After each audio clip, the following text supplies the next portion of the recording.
It's a positive film. It has heroes and villains, and that it essentially is a fun movie to watch. It's been a long time since people have been able to go to the movies and see a sort of straightforward, wholesome, fun adventure.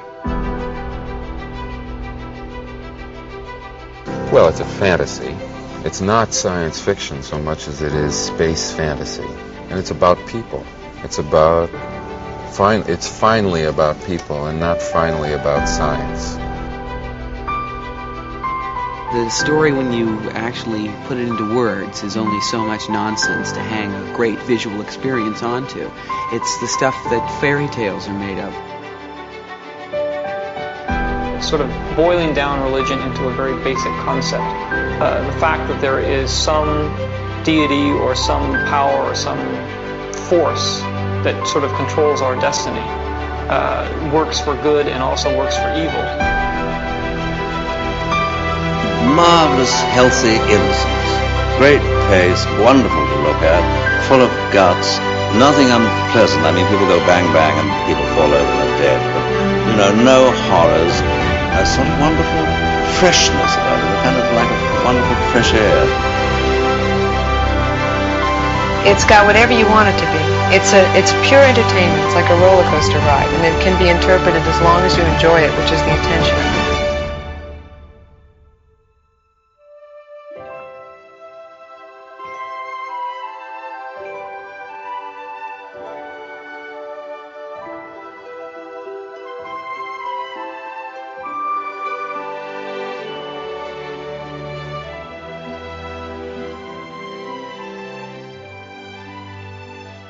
Hello, welcome back to Generation Skywalker, and this is the latest edition of Those Old Fossils.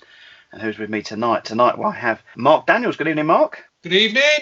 Mark, if the sick Empire Strikes Back bounty hunters we see on the old platform, Forlorn, Zuckus, Bosk, Fett, Dengar, IG. If you were going tonight, 10-pin bowling, which one would you take with you? Who do you think would be the best at bowling? Stu, you win the award for the most random question of the year. Forlorn. Forlorn, interesting. I didn't see that coming, but interesting. We also have with us tonight Grant. Good evening, Grant. Good evening, boys. So, Grant, if you were taking up like life drawing, you got really into it. I mean, Mark's already got Forlorn at the bowling alley with him, but from the other five, who would you most like to draw naked? Forlorn. He's got a busy night. And finally, the last one with us is Craig Sparvey. Good evening, Craig. Hello. So, Craig, fancy if you were going to pop out in Leamington Spa and do a bit of the old parkour, who do you think would be jumping off the walls with you? Well, I think those IG units are pretty nifty these days, aren't they? So I'd go for IG-88. Interesting. Well, you were all wrong. Gents, we're here to talk vintage toys tonight, and something that we're all deeply involved in. We don't talk about our acquisitions on this show and whatnot, but we get to the end of 2020, and tonight we're going to be chatting about the state of the hobby at the end of this year with regards to pricing and all that kind of stuff. But with it being a difficult year, people have been losing their jobs and people have been working from home. Have we added much to our collections? I mean, Grant, have you invested much in vintage this year? Yeah, I did, mate. I think it was my sort of subconscious way of dealing with the whole situation. Plus, I saved a ridiculous amount of money, probably about £250 a month on fuel, because I was working from home. So I just went a bit mental, to be honest, mate. I love the fact that you've already kind of convinced yourself, I haven't spent that, so I can spend this month. And do you know what? A lot of it, because, in quarantine and stuff, it was a wonderful opportunity to sort of like go through the collection. And I sold a lot of stuff as well, and then reinvested that into like really nice pieces. Stuff that needed to be done over the last 25 years. And then we got stuck at home and finally got them done. If I'd have pushed you just for a couple of your favourite pieces you picked up? I managed to get a Luke Farm Boy on the Palitoy 12 back, which was a reseal. Nice. And I got that. It looks great. It's a really nice looking piece. And around about the same day I got it, there was one sold on Star Wars Forum UK for it was up there for 6k, and it was sold for a best offer. And I paid about 400 quid. Yeah. A few other nice pieces. There was a Death Squad Commander Palitoy 12 back reseal, which I kind of regretted because back in December last year there was one for sale at Farthest From, and Jez ended up picking it up. I was looking at it just before he picked it up, and I was sort of iffing and ahhing, and as soon as he picked it up, I thought, damn man, I should have bought that. Obviously happy for him, but I thought that, because the Palitoy logo really pops on that Death Squad Commander card, so it was nice to pick up one of those. I managed to get a carded Starfire badge. Have you heard of those? Do you know what those are? Yep, with the little lights. That's the one, yeah. Go for silly money, don't they? For a badge, it's incredible how much they fetch.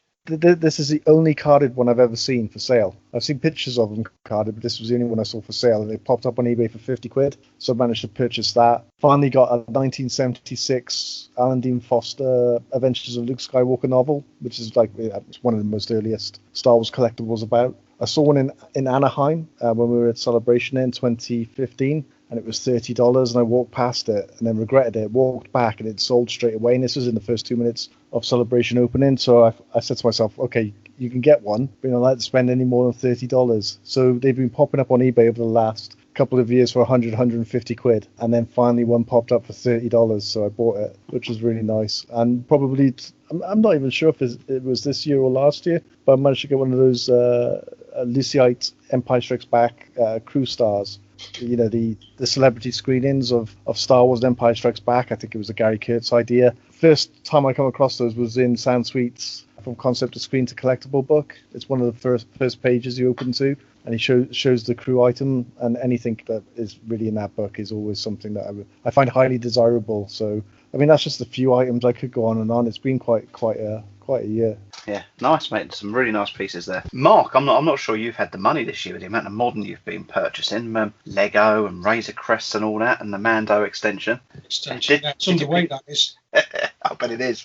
Did you pick up much vintage? I did, actually. I surprised myself. Even though my work, I'm self-employed, my work has taken a hit this year, and I have found myself really not struggling, but certainly not as busy as I should be. It hasn't been great. But having said that, I did sort of liquidate a lot, because I know a lot of people know that I do a bit of trading as a means to fund my collection. I buy a bit, sell a bit, and then I invest in my collection.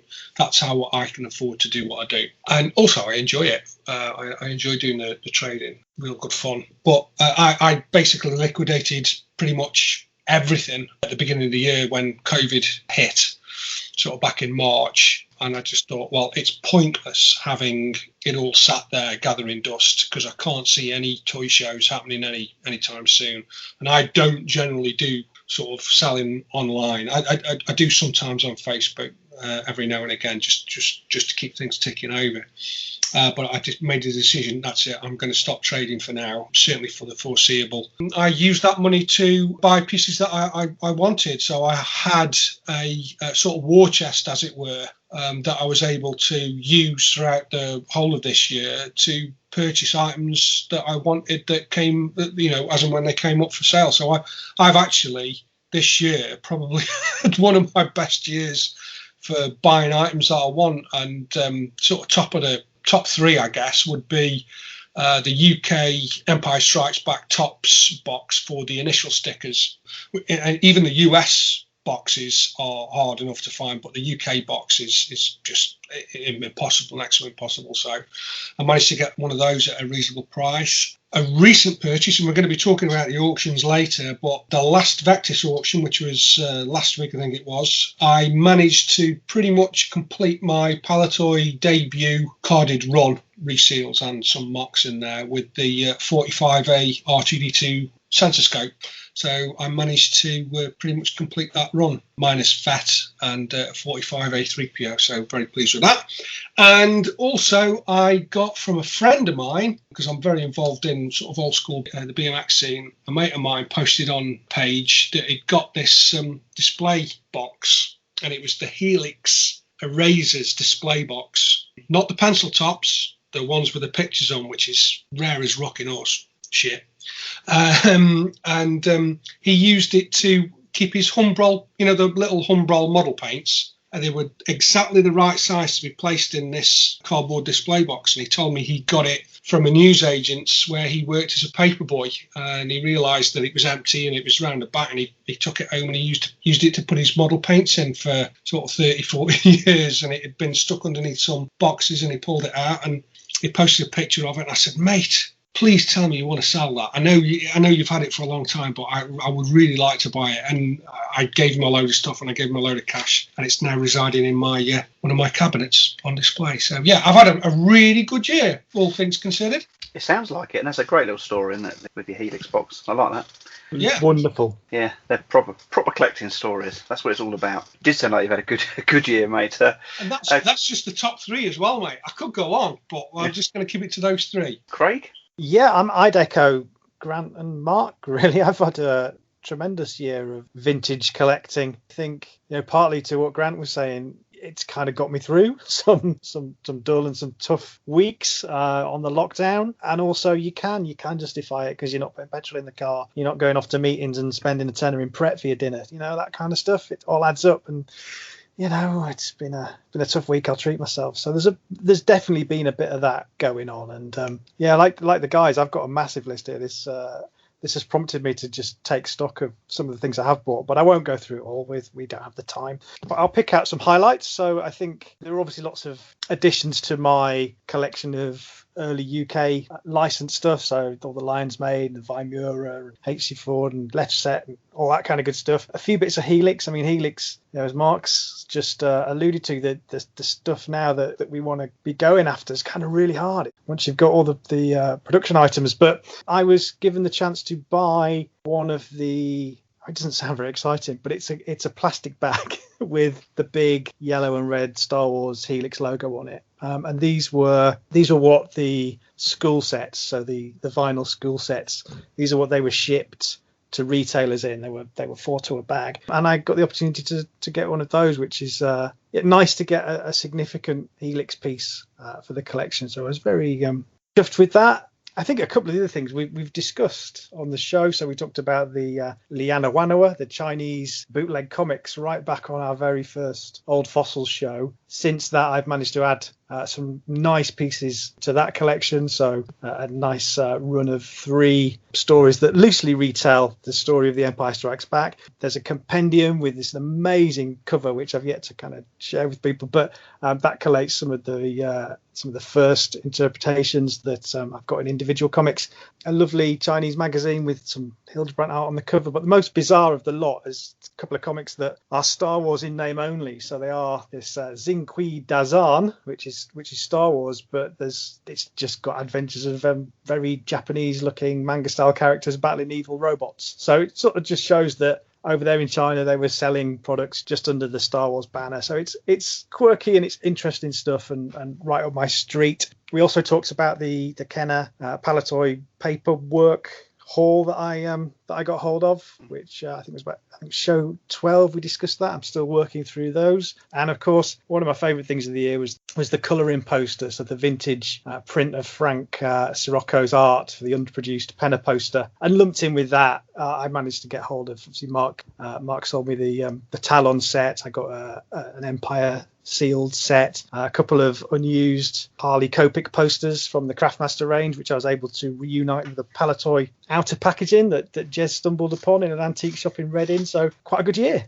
Everyone's been very, very busy. You, Stu? Well, do you know what? I didn't think. Well, I knew I had done an awful lot of Beyond the Toys. I'm not going to list it, but I bought an awful lot of Todd Chamberlain early on in lockdown, and I mean it's still sitting in a box alongside my desk right now, and that's still to be sorted. But when I started looking at it, Mark, I think it was back in December's Farthest From last year that I bought a couple of Palitoy reseals off you, 3PO and Power Droid. You also bought that Boba Fett off me as well. Boba Fett at the same time, yeah, on the Star Wars card. Now, you obviously then fueled me a little bit during the year because I worked out I bought a further 4 Palitoy reseals off you, or to be resealed, R5, Ugnaught, Hoth Trooper and Bosk.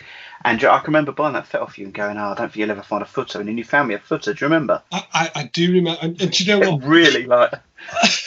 Honestly, it's weird how this stuff pops up. It really is. Really strange. And then I started having a nose and I realised I've actually bought several other mint on cards this year. I'm not going to go through them, but quite a bit. And from that same sale that Grant, you bought the resale Luke and that off, I bought the Greedo because...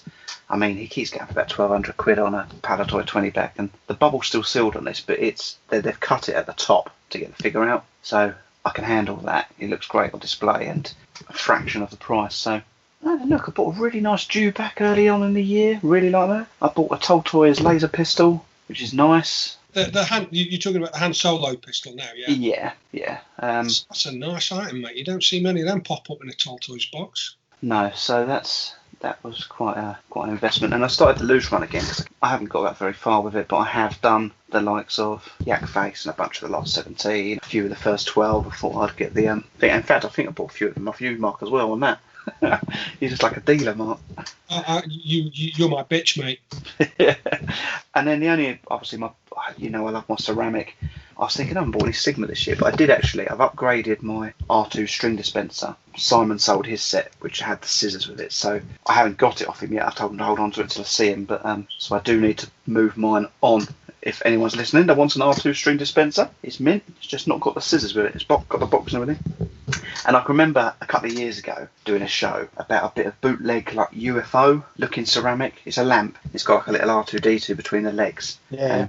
And Si had one of those, and sorted me out with that when he was moving that on. So a great fun piece.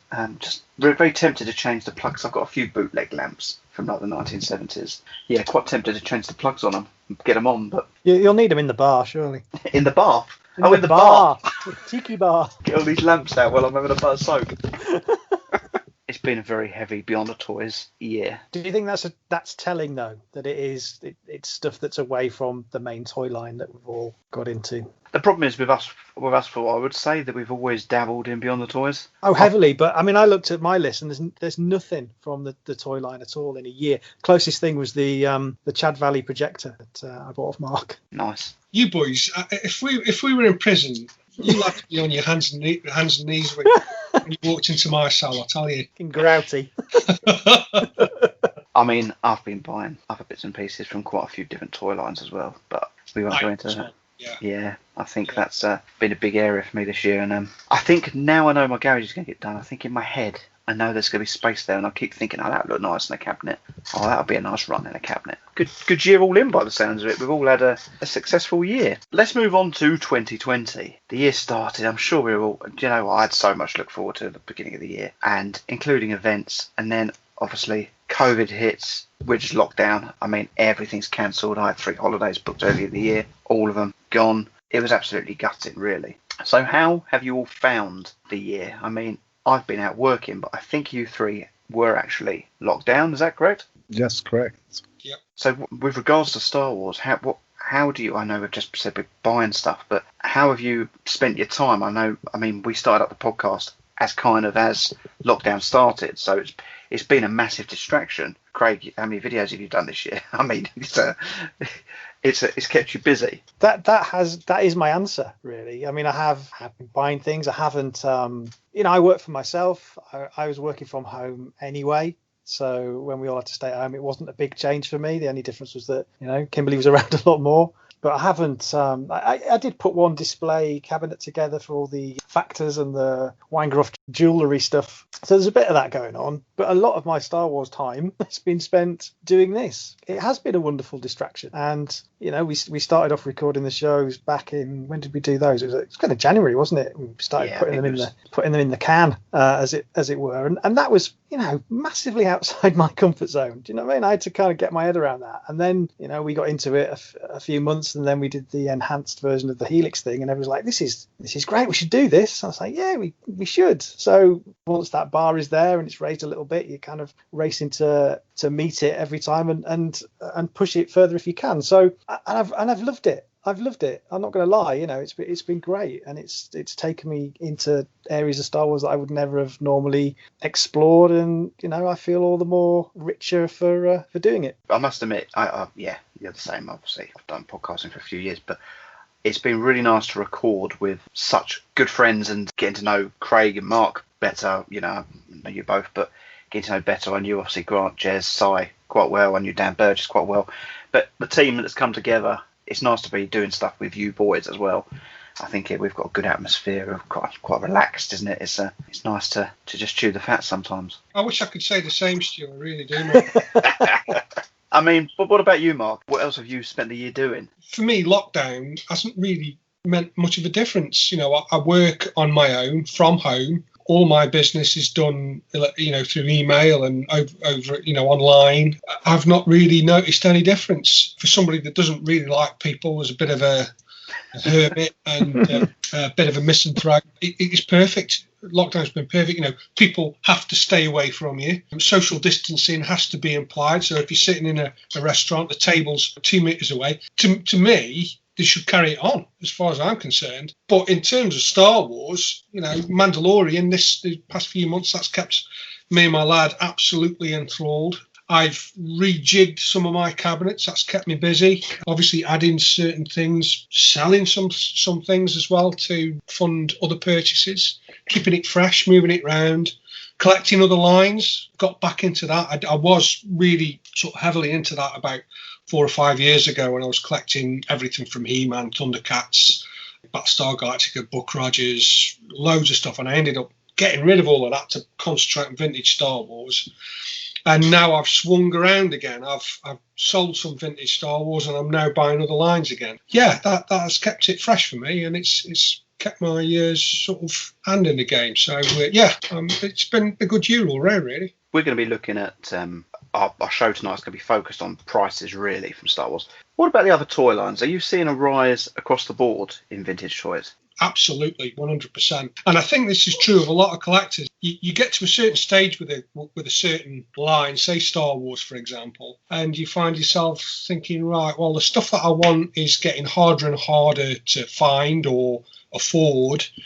And you start getting sort of, your eye starts to sort of move towards other things because you've seen the prices for other lines being relatively cheap compared to, the Star Wars vintage stuff, especially. A lot of people that had Star Wars back in the day had other lines. So I had some Black Hole stuff. I had some He-Man and Thundercats and all these other different toy lines. So you do still have that nostalgia. It's just not as strong. But that doesn't mean to say that you can't sort of dabble in it and buy the odd piece here and there. And of course, what happens is you get 2 or 3 items and you think, oh, crikey, quite fancy getting this to put on display next to it, and then that, and then this. And before you know it, you've got a whole section dedicated to another line. Other lines, I've definitely seen prices rise. Yeah.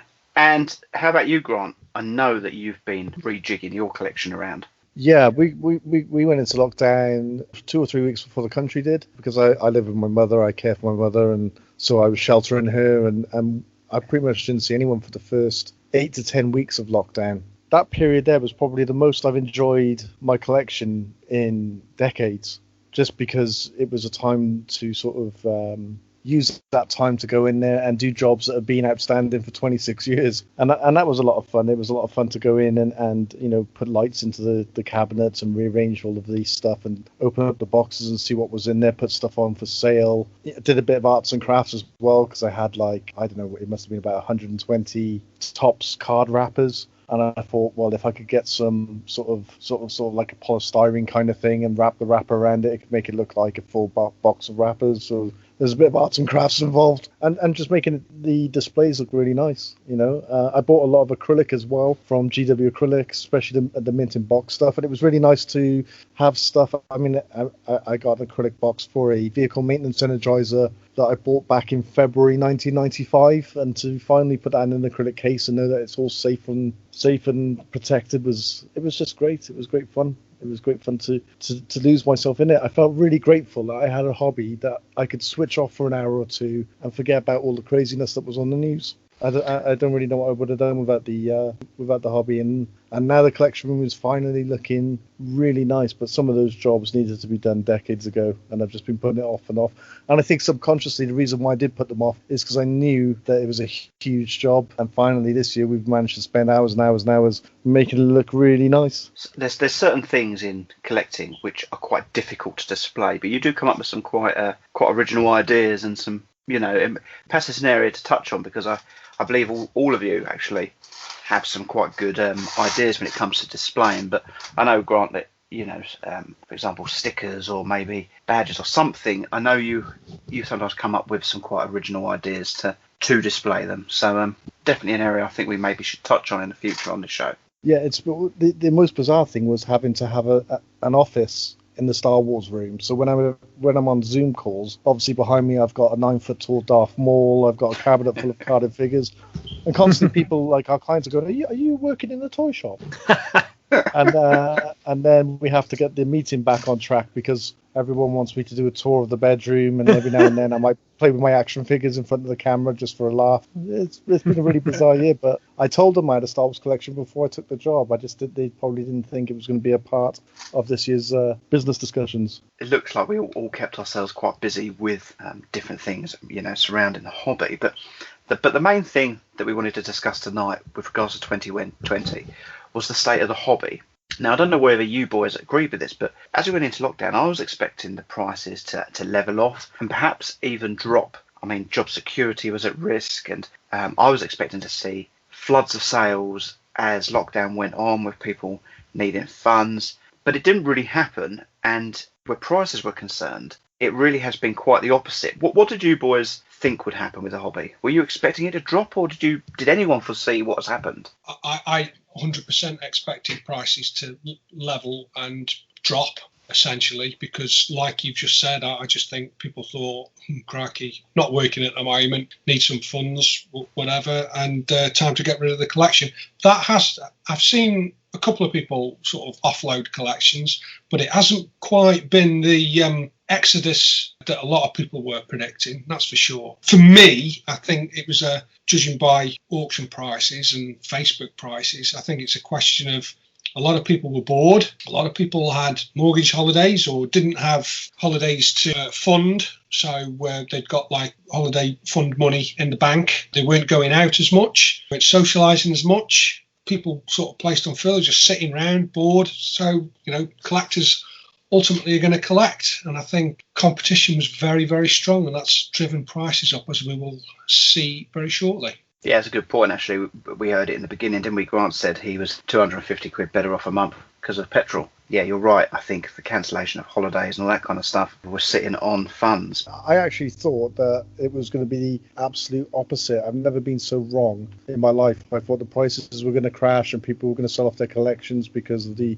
impact of, job loss, and it's been the absolute opposite. Not even crashing. I just didn't expect people to be buying. I mean, I know people maybe not going on holiday, but if you're sitting at home and your job is on shaky ground, you would think, I'll keep the money there for a rainy day, It really wasn't like that. And I think it was the auctions, the first couple of auctions we saw, that you really realised just how high the prices went. I mean, I sat there on some of those auctions and had some bids, but was blown out of the water on the majority of stuff because prices had just suddenly just rocketed. So let's move on to the auctions. I pinpointed 4 auctions in the show notes that I thought were maybe the ones where we saw some crazy sales. Now, Mark, I'm going to come to you first. The C&T auction was the first one, beginning of April. This was quite a Palitoy-heavy auction, wasn't it? This was, for me, this was the benchmark, because this was the first auction that was in lockdown, and there was a bit of debate on whether it would go ahead or not, and obviously it went ahead. Like I say, this was the benchmark. This was the sort of litmus test to see where prices were going to go in terms of bidders. Was it going to be clambering for the items, or was it going to be a hard sell? I had this debate with quite a few people at the time that I knew were bidding on certain items. And I was thinking, God, quite a lot of people are interested in this auction. I think competition is going to be quite fierce. And these are just the people that I know of. So in those terms, yeah, it was an interesting auction. And it was basically full of older people who they weren't collectors. They just bought pieces. They were game collectors, I believe, first and foremost, and they sort of dabbled in other things. They weren't necessarily Star Wars collectors or toy collectors. They concentrated on board games, and they just happened to buy the odd Star Wars item here and there, and from back in the day. And the condition, and this was crucial, I think, in terms of where the prices ended up at. The condition of some of this stuff was exceptional. And I think that's why prices were so strong. Although I do think it would have been a strong auction anyway. But there was a couple of pieces in there that, you just don't see in that kind of condition. There was a Palitoy 3-way laser rifle, and the box was absolutely gorgeous. And for me, that was one of the biggest bargains, actually, funnily enough. I think that just went over £500 plus fees. which even with the fees added on, I think that was an absolute golden purchase. I really do.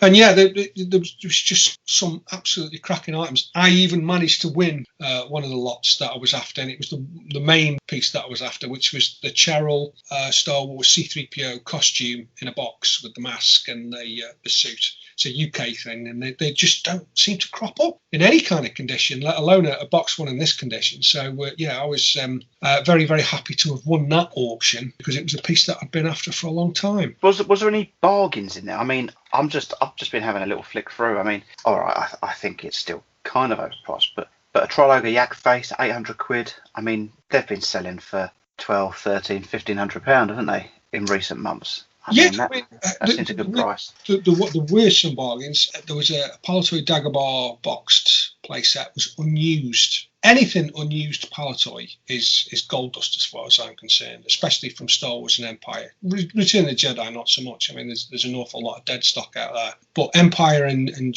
Star Wars and Empire stuff unused is just, if you see it, buy it. And there was a Dagobah playset, which you just don't come across at all. That went for 260 plus fees. Now, as far as I'm concerned, again, that was an absolute golden purchase. It was I would have liked that myself, but I was just watching my money at that particular time. There's a Glassly Luke Skywalker mint on card here, 440 quid. That seems quite reasonable. You're not far off that for a loose one. No, but then I look at, so alongside that on the same page, there's a box of loose. Okay, there's a handful of weapons in there. But let me just run you through the figures that are in there. So you've got the Rebo band, but there's no piano in there. I can't see whether the instruments are in the thing. ATST driver, Re-Ease, Biker Scout, Emperor, Leia Bouche, Pruneface, Emperor, Hoffstormy without the skirt, Stormtrooper, Klaatu, Chirper, Low Grey, a Wampa, a Rebel Commando, a Tauntaun, and a couple of more Stormtroopers. Okay? You mean a Tauntaun? Don't you start.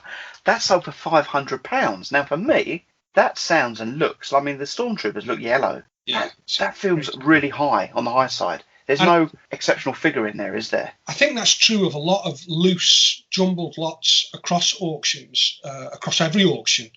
The prices for loose figures specifically are incredibly strong. I mean, when you add it up, when you add the fees and you sort of piece it out and you think, I can get that's worth that much, that's worth that much, you're paying retail and beyond. So whoever's buying these, whoever's hoovering up these loose lots, I don't know what they're doing with them. Whether they get, I don't know.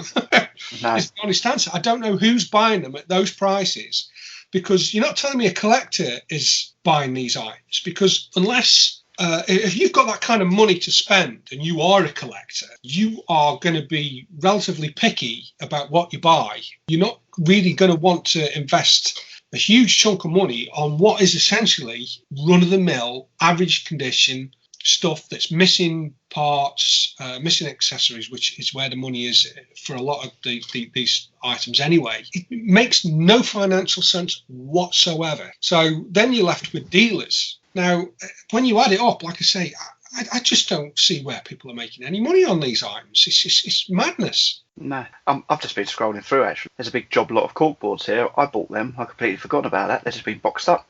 Would never have remembered them if you'd given me all night to write down my list. Forgot about them. Too much, Stu. That's what it is. Yeah, I completely forgot all about them. Let's, look forward to getting them out in the future. I'm just looking through it. I don't know whether this is because, I mean, Vectis are more well known and the Astons Auctions pretty well documented, but there is some cheap stuff here. Actually, when I go through it, there is actually some bargains in this lot, like the micro collection. A lot of it was sold for like 50 quid or less. I mean, that's good prices for some of it. Small sets, but they are relatively common and easy to find in that sort of condition, unused, because whatever did make it over to UK shores, I don't think sold. And I think that's true of US sales as well. It was one of those sort of shelf warmers, peg warmers, if you will. They are very easy to find unused mint. So with fees, relatively cheap, but not uncommon. No, quite a nice auction actually. When you go back and look through the catalogue there and what they achieved, there's definitely a good auction and a nice way of starting the year. But if we move on to a Vectis auction, which was the end of May, there was some strange sales in this lot. Now, Grant, you've had a little nose at this. What stuck out from you for this auction? This was another good auction. In fact, the majority of the auctions this year have been really good, if you ask me. But this auction needs to be highlighted because a lot of the stock come from an ex-Palitoy employee. So there was a lot of Palitoy cards, obviously, within this auction lot. Palitoy highly desirable. Palitoy also has quite an expensive price tag attached to it now. I'm not a Palitoy expert. Mark, you collect Palitoys, correct? Yes. Yeah, you might need to help me on this one a little bit. But so to start off, the first thing that really stuck out to me was the Meccano Square card Luke Farm Boy. That managed to fetch a price of £5,000. So that puts it up there with the Palitoy 12 back Luke Farm Boy as well. I thought £5,000. That's quite a huge amount of money there for that Meccano card. There was one for sale on eBay this year with a crack in the bubble, which went for £700, and I think that kind of feels like a bit of a bargain considering the one in the auction went for £5,000. There was a Palitoy 30 back Orgnaut. All of these are from ex Palitoy employee. £1,600. Mark, does that sound right for a Palitoy 30 back Orgnaut? Well, I think there was a couple of issues with that particular figure as well, and I think that price was incredibly good. To be fair, really, yeah, I do. Yeah, I think it was in terms of good for the seller, for the buyer. I think it was quite a strong price. Right. Okay. If we go back like 10 years, I would have been really comfortable with giving valuations on stuff. But these days, I literally don't have a clue. It seems to fluctuate massively. Palitoy 30 backs at the moment. I mean, these things tend to have cycles, don't they? Certain things at a certain time seem to drive. Everybody wants them at the same sort of time, like tri-logos or missed cards or Meccano Square cards. And I think at the moment, this year, Palitoy 30 backs have been the thing to get hold of. It does feel like that, doesn't it? The 30 backs. I mean, we had that Death Squad Commander that sold. What was that for? 26k. That went for 25,000 plus 30% fees. That was the lot. So there was 5 figures, wasn't there, in that lot? Oh, that's correct. Yeah. 32,500 pounds that lot went for. Wow. Yeah, it does seem that the Palitoy 30 back is where everyone seems to have their passion at the moment, doesn't it? Yeah, like I say, these things, for whatever reason, tend to go round in cycles. It's bizarre. Well, one of the figures, I really like this figure. I would have loved to have added it to my collection, but there's no way I could afford it. It was a Palitoy General Mills Empire Strikes Back Black Bespin Guard on an Imperial Commander 45 back card back. Fantastic miscard there. Really unusual. I haven't seen many General Mills miscards. I don't know if you guys have. That's the first one I've ever seen with that figure combination. Absolutely outstanding sort of mismatch. Definitely one in a million, that one. Yeah, I just thought I would love to add that to my collection, but obviously people with bigger pockets also felt the same. To me, it was the most interesting thing that was in this auction. A really lovely piece, super, super rare, highly desirable, just a lovely piece. On the cheapest scale, one of the ones that surprised me was a Palitoy Empire Strikes Back 45 back Boba Fett on the card, 520 quid. Yeah, that was a bit of a bargain. That was, but again, I think that card had condition issues. I think there was maybe cracks in the bubble. As far as I can remember, you'll have to correct me if I'm wrong, but going on my memory, I think there were a couple of issues with the card. Otherwise, that would have been for a lot more. I'm not quite sure. Yeah, I just don't see Boba Fett's on any card go for 520 quid these days. They all seem to be at least 4 figures. Especially Palitoy ones. I mean, whoever got really sort of dropped on really were very lucky. What was the price on the Boba Fett that went? That was a 30 back as well, wasn't it? That went a couple of years ago. Was that about 21k? I think it finished at over £20,000 with fees, didn't it? I think it sold for 18,000 with fees 18. On top. Yeah, that sounds about right. That's about 4 or 5 years ago, that is, isn't it? Yeah, some amazing cards that have popped up.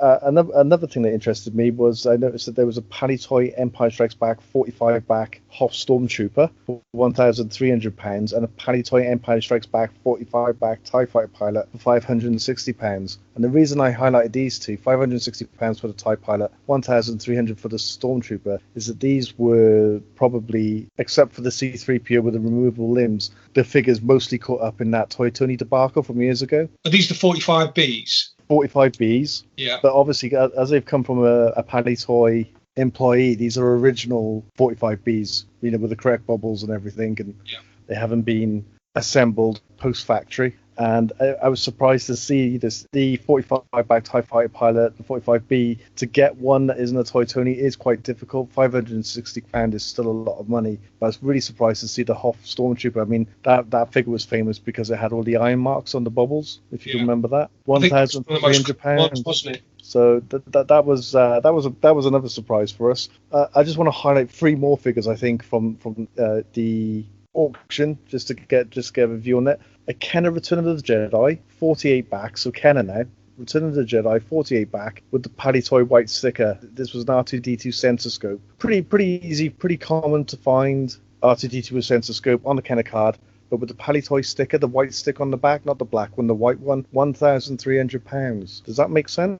Was that the 45B, did you say? No, it's a Return of the Jedi Kenner. Oh, 48 back. Right. So it's a 48 back Kenner. Pretty standard, common Return of the Jedi card, but with the white Palitoy stick on the back, £1,300.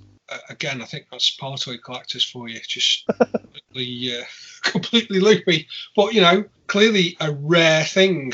Somebody's seen something on that. It can only be the sticker on the back, because the figure itself, that figure and card combination isn't a particularly rare one. It's that sticker that's where the value is. So someone's out there who's got that information, isn't it? Who's spotted that and thought, well, that's only the second one that's come up in 20 years or something like that. It's a bit like the Return of the Jedi. Is it the 65 back Luke X-wing? The price for that one went through the roof. I'm glad you talked about that.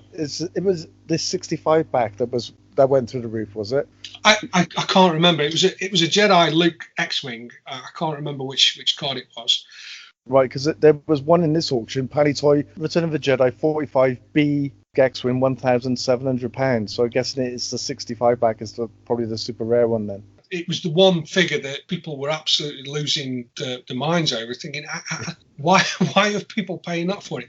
But it goes back to what I said earlier, that, certain times, certain figures on certain card backs seem to be flavour of the month. And I think there's been like 3 or 4 collectors who have decided that Palitoy 45Bs are the way forward, and they want to start buying those. And what happens then is it just creates like a furore to get hold of these figures, and it just drives the price up. Whereas 45Bs only a few years ago, you couldn't give the bloody things away.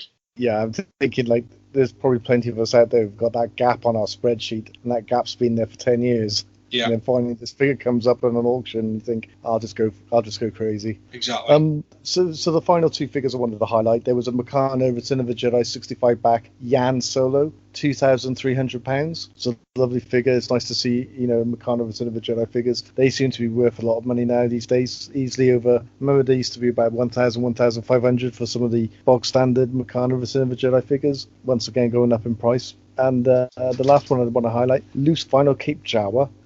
But the cape was completely torn through the armhole, £220. I mean, that's a great entry level. It is, isn't it? Someone who can't drop £1,000 on a figure. That's a nice way of getting it. I mean, I'm sure you can display it with kind of covering up the rips and somehow, but yeah it's a good option.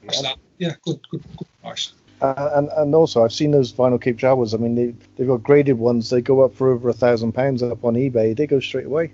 Can we just get one thing straight, right, before we go any further? Vinyl Cape Jawas are not loose ones, are not rare. Correct. They're on eBay every day. If I want one, I can go and find one right now. This second, I can go and buy one right now.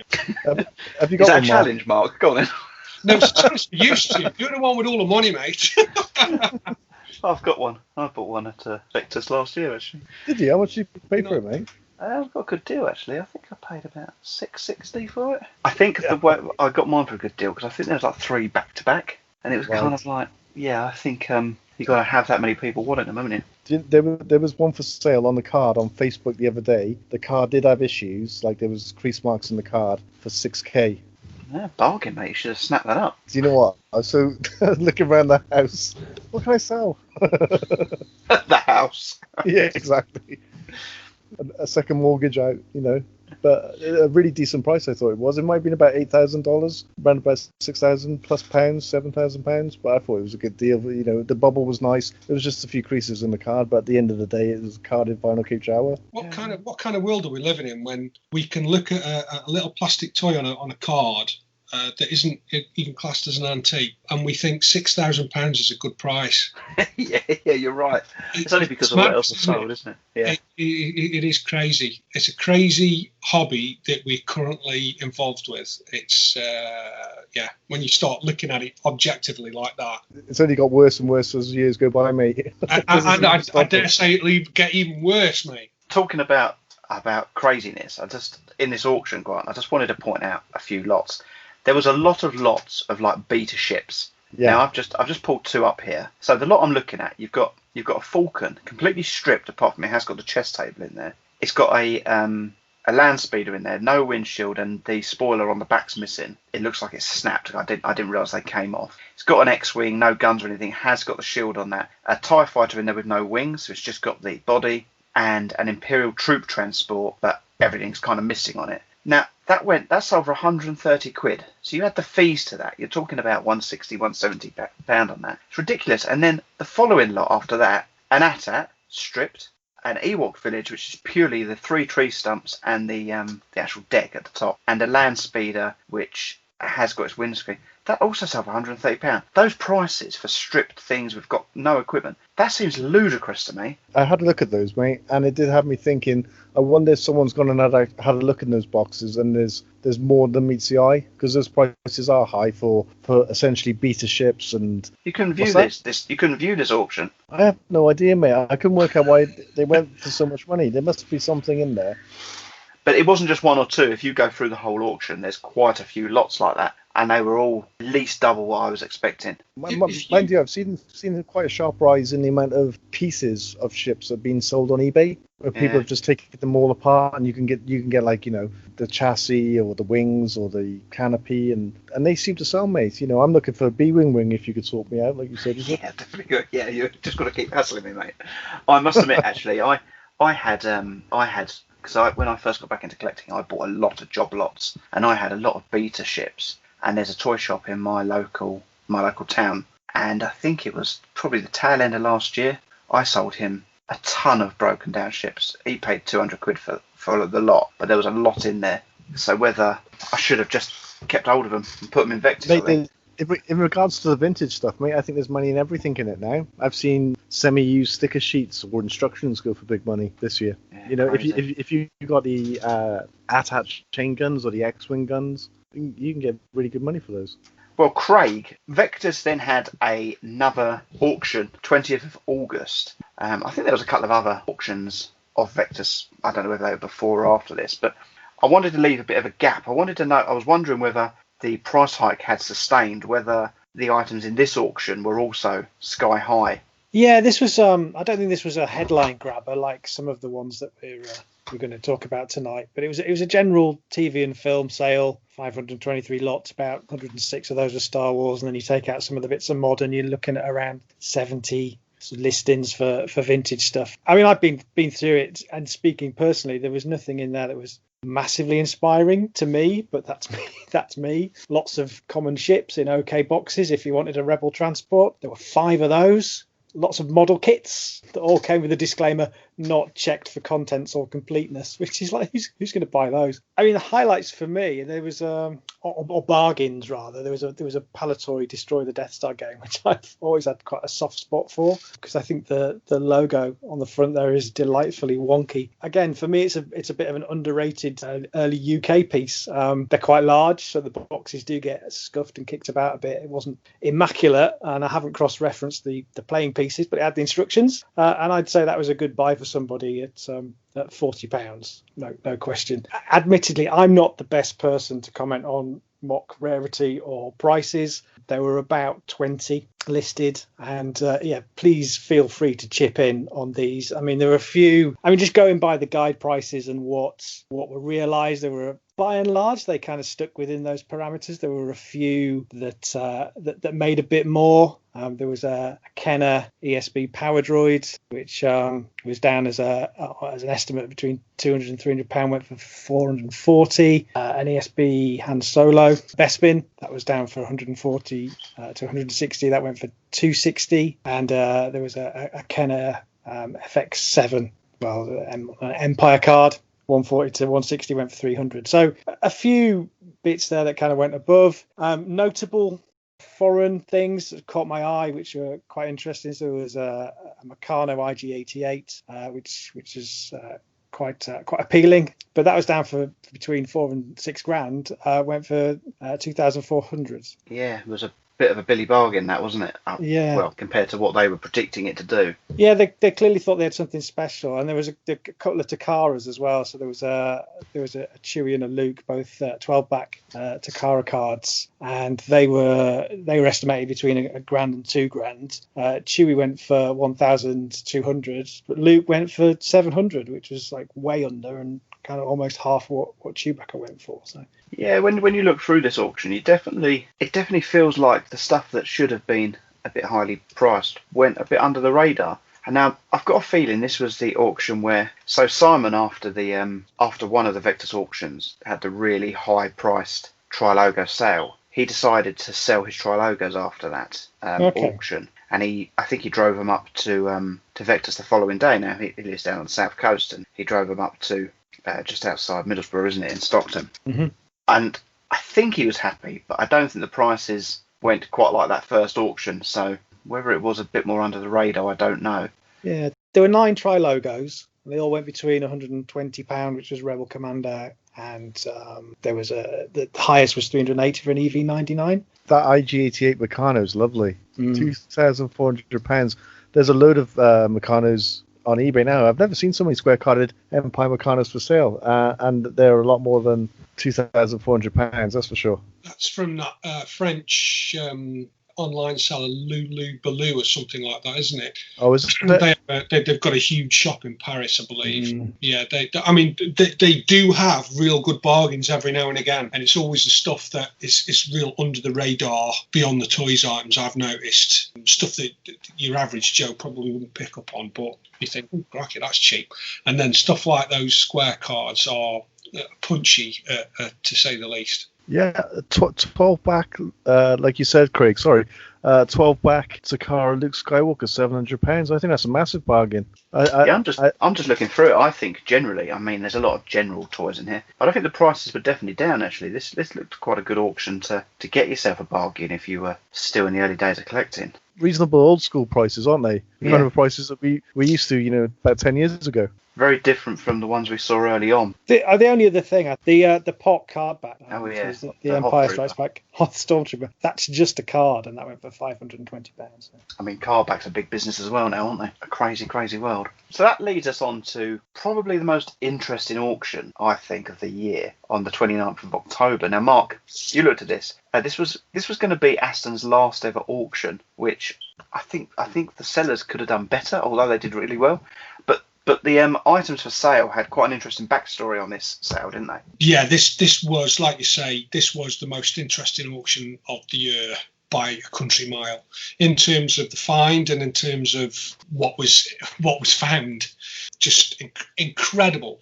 And it goes to prove that this stuff is still out there, and not just in small quantities. Garage houses full of this stuff, and it's just amazing. Even now, even today, we're coming across these finds, and it's so exciting. And like I say, this one was the auction which was most interesting for several factors. Like I say, the way that this came about was this chap in Stourbridge in the Midlands died, and by all accounts he didn't have any family, so he left his house and contents to his elderly neighbours. And they originally thought, oh, he's got a garage full of stuff, he's got a house full of stuff, we'll just hire some skips and we'll skip it and we'll sell the house.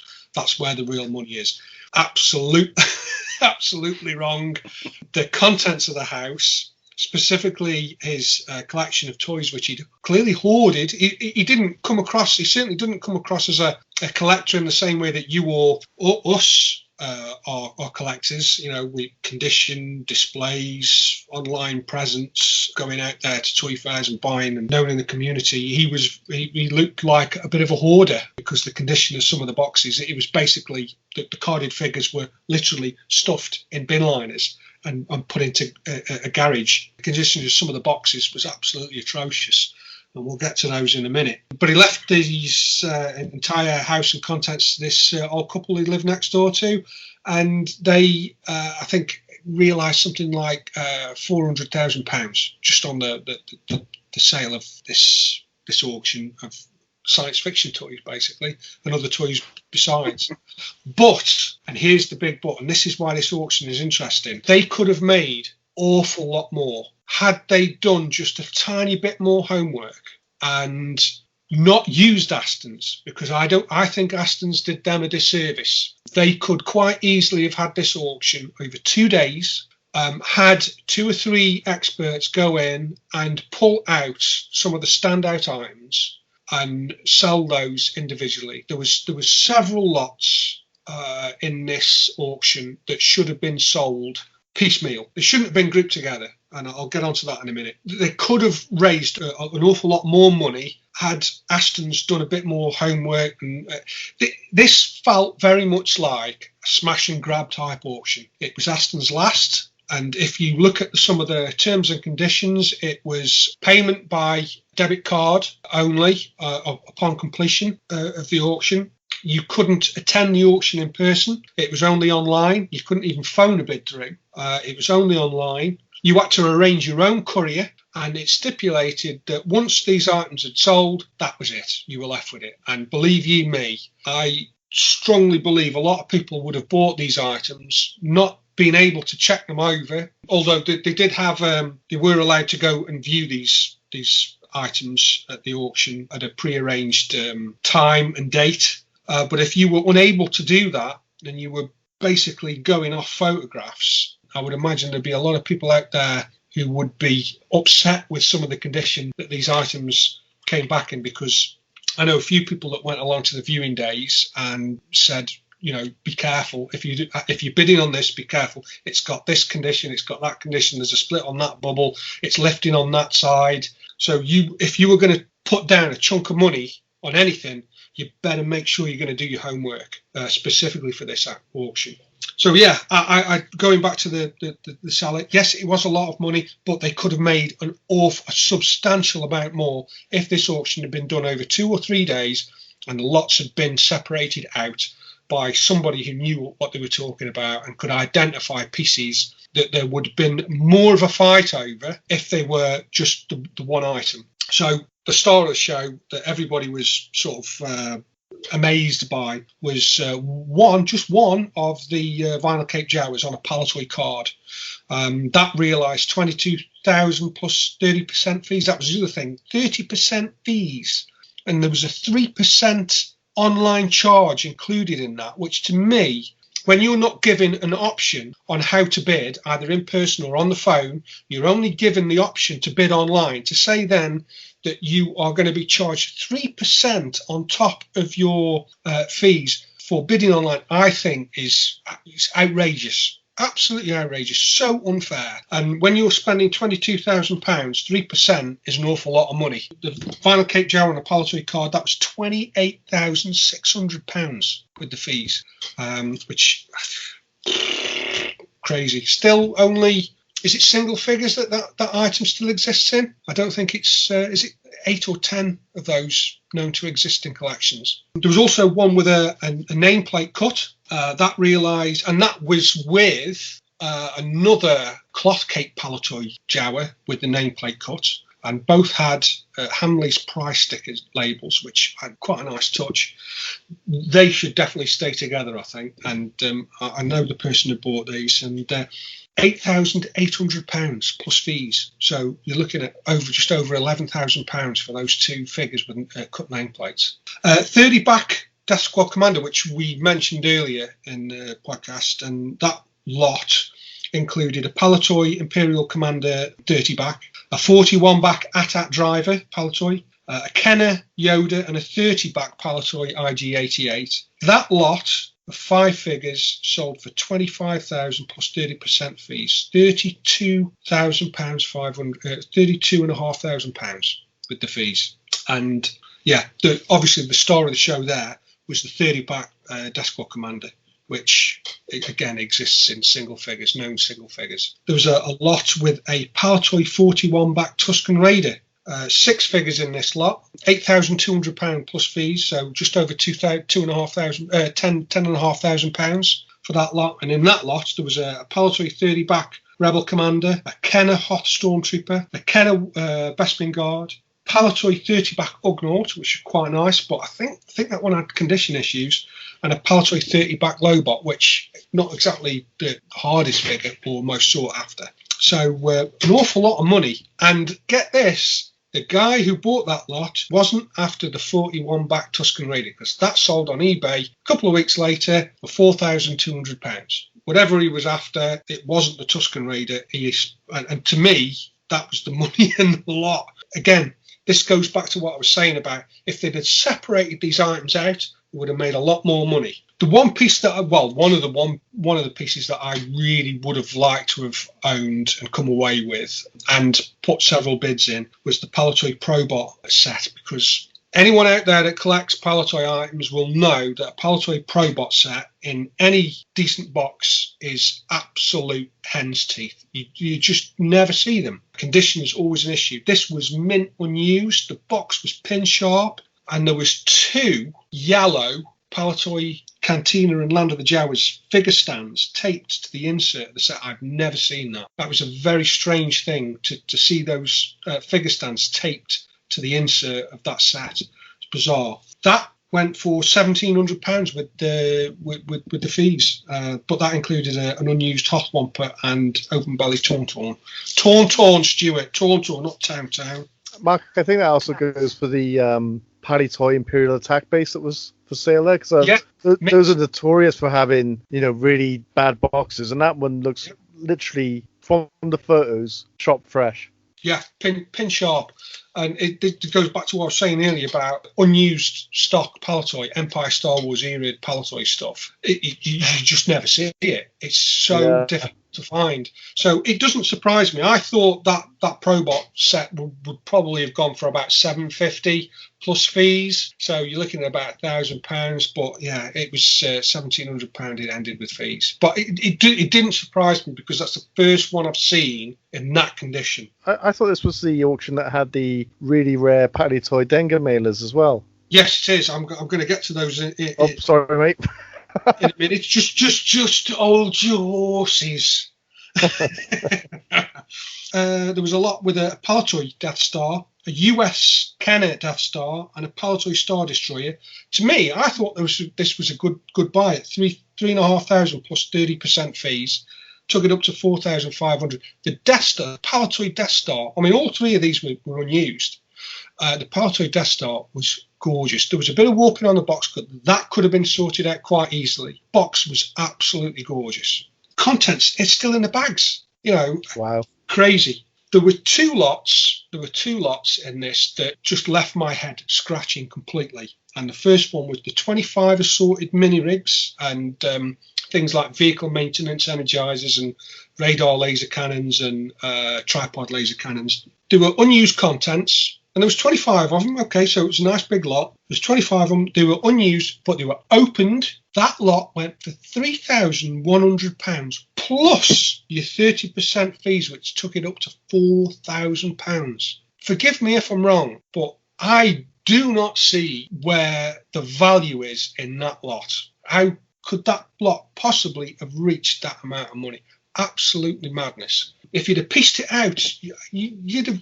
I don't think you'd have seen your money back. I just can't see it. bizarre. And then the second lot, which again left my head scratching a bit, was 13 assorted vehicles. So there was 3 B-Wings, 2 Y-Wings, there was a Jedi box Falcon, a couple of TIE Interceptors, a few speeder bikes. These boxes were totaled. You could have maybe saved a couple of them, put them right, and they would have looked acceptable. They were unused contents, I'll give you that. But with the fees, and bear in mind, these boxes were completely knackered. With the fees, these 13 assorted vehicles, run-of-the-mill stuff, I could go on eBay right now and buy one. £6,000. Yeah. Who is buying this lot for £6,000? Those boxes look like they've been stored in a jacuzzi. It beggars belief. Who is just... I mean, I guess what somebody's going to do here is they're going to sell the boxes separately, do what they can to put them right, sell the boxes separately, and get the main parts to it, the figures, the ships, and whatever, get those graded. That's the only way I can see anybody turning any kind of profit. And even then, yeah. I just don't see it. I can't see how anybody would make any money on that lot. It's madness. Even if you took the contents out and put them in really nice boxes, you're still far away from 6K. If you went on eBay now and saw, say, that one of those B-Wings in that condition box, unused, you're probably looking at what, £250, thereabouts. Yeah. So how'd you get to £6,000? Somebody's clearly seen something in that lot that is worth decent money. If anybody can tell me where the value is in that lot, please let me know, because I would love to know. Mate, it's the Y-Wings. They both come with the bomb. That's what was missing. Right, mate. I know who to sell complete box Y-Wings to from now on. Now, going back to what you were saying, Grant, about these. Now, this is what collecting's all about for me. Is when this auction was advertised and we had a look at what was in there, the star of the show for me, as far as I was concerned, was the 8 Palitoy boxed Dengar mailers. This had 3 mailers taped together with a Palitoy address label on. First time I've ever seen that. It was just incredible. And I looked and I thought, that's going to be a £5,000-6,000 lot all day long, because where'd you see it? Now, what happened was a group of collectors, and I'm not going to name any names here because I don't know all of the names, but I do know that there was a few of the guys that we know who all chipped in, got together a consortium, and they managed to win the lot. And everybody got what they wanted out of that lot. And as far as I'm concerned, that is how it's done. And I think they ended up paying about £650 each for whatever that's what it worked out at per figure and box. Okay. When you actually work it out, that's actually very cheap, considering I've seen them go for as much as £1,000 and plus. That's a good deal. So, and the people who wanted one got one, and that's the main thing to me. Yeah. This wasn't somebody that was going to get them graded and flip them and make a profit on it. These are going directly to people who had been chasing them, and that is fantastic. And I think the same went for the Palitoy Boba Fett mailers as well, which again, you do not see them. This guy had 5 of them. And I think this is why the nameplates were cut on some of the figures. Clearly he bought them, cut the nameplates off, sent them away, because all the address labels were to the same guy. So he was the original person that sent away to Palitoy for these figures. So these must have been bought back in the day. This wasn't some guy that was going around buying old shop sockets. I'm sure he did, judging by the amount of stuff that he had. But even back in the day, he was buying them, sending off, cutting the nameplates out, having them Palitoy send them to him directly. So very, very interesting. Great stories behind some of these items. I'll just briefly mention some of the non-Star Wars lots were grouped together in just ridiculous groupings, clearly dealer lots. But even then, they were selling for retail money. If you split them up, some of it was retail. I will say one of the Buck Rogers lots had the very rare Buck Rogers Flight Hanger play set by Mego. And what wasn't known at the time, one of the guys who went to the viewing days told me that they discovered inside the box of that play set, full set of carded Buck Rogers figures inside the box of the play set. How cool is it? It goes back to what we were saying about, they hadn't done the homework. They hadn't done the homework. And if they'd have known about that, they could have had that out and had that as a separate lot. Yeah, it was the last auction from Astons, but it just felt very much like a smash and grab, and I think they did cost the seller some money, but it was a fantastic auction. Some great lots came up, and I do know that several people that I know personally came away with items that they really wanted. So in those terms, great, fantastic. Happy days. Do you guys think that's one of the strongest auctions we've had in terms of quality of goods? Easily. It must be, isn't it? One of the best finds. One of the best finds by far. I think that was one of the best sections of the podcast we've ever done, Mark. That was amazing. I haven't even had any beers yet, mate. You just got to find Mark's passion there, haven't you? And let him go. That was I really enjoyed listening to that. Yeah. Oh, cool. Well, it's, after nearly a year, it's starting to kick in. For all of you guys, though, obviously there's a lot of amazing things there. If you could choose one, what would it be? Very quickly. Dengar mailer, the 3-pack, the one that was the 3 of them taped together. That to me was a standout item. Yeah. Stu, Qui-Gon Jinn. Yeah, there was a nice Power of the Force 2 job lot. I would probably take a carded bottle cap Jow. I know it's a bit of a obvious answer, but yeah, I would appreciate that. Craig? Yeah, I'd agree with that. Although the as Mark said, the Turret and Probot playset in that box. I mean, I think I've upgraded mine about 3 times already, and still not brilliant. In fairness, the Palitoy Death Star as well, with bagged items. Yeah. I mean, that would have appealed as well. You could have sorted that box out. I had a good look at that box, and you could have sorted it out, and it would have looked like one of those ones from the Vectis auction 3 or 4 years ago. The Palitoy employee where the case fresh, they come straight out of the box, and they were like shot fresh. You could have got it similar to that condition. They went for about 5k, didn't they? Yeah. Wow. And that was 4 or 5 years ago. I reckon. I think one of those sold not long ago for about. I think it was about 10 grand, 10 to 12 grand. Seriously? Yeah. Jesus. You just don't see them. You don't see them like that. They're always in nail boxes. Mine's nailed. Interesting. Well, Mark, that was a great overview. Interesting look at the auctions. So moving it on then. We've discussed the price hike. We've discussed certain items which fetched a lot of money. So do you think these prices we're now seeing are sustainable? And if we do see a drop in these prices, are we going to see these items disappear? Because are people going to sell for basically a massive negative equity? You know, invested £2,000 in something and it's suddenly worth 500 quid. Are they just going to put these things away in cupboards and lofts because until the prices rise again? Is it going to affect the market? I've said it before, I'll say it again. If you're buying this stuff to invest, and clearly there are people out there that are doing this, you're doing it for the wrong reasons, and it's always a risky strategy. As a collector myself, I buy because I want the item. It's got very little to do with how much something is worth. Don't get me wrong, it's nice to know you have something of value, but I get far more from an item by owning it and looking at it and displaying it than I ever will knowing that I'll be able to turn a profit on it.